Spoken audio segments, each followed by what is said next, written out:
why did I pick Modi's India as a example?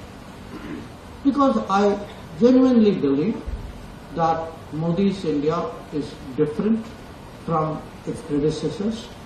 It is different in its outlook.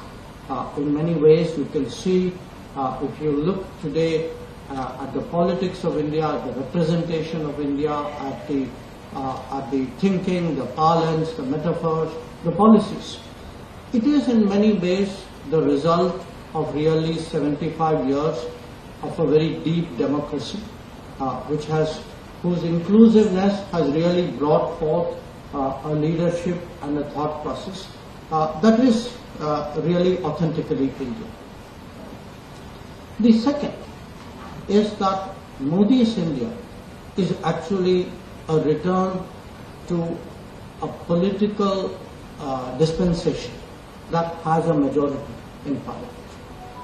And I cannot overstress to you the importance of that, because some of us are perhaps, I'd say, experienced enough to remember a time when this was a given.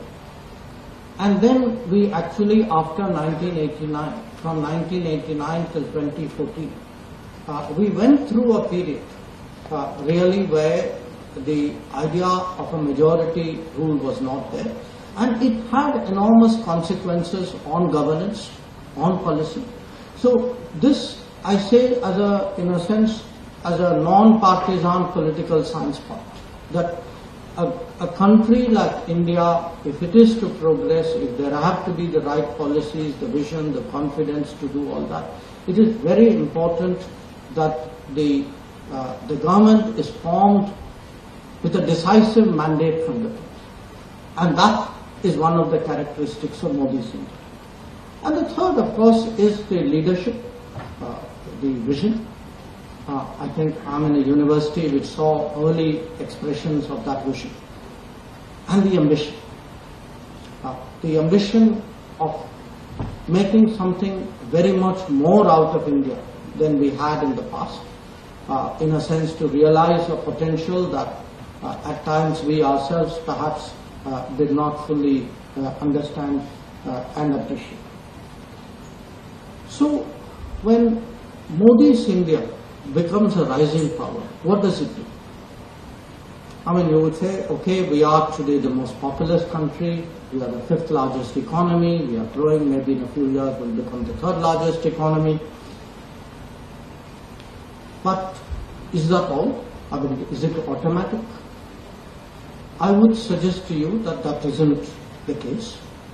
That the process of rising of any country, of any society, of any people actually involves expressions of talent, of technology, of articulation, of influencing, of having a voice, of having a spread, that the capabilities, and most of all, of having a personality, which means having a culture and values and civilizations that underpin.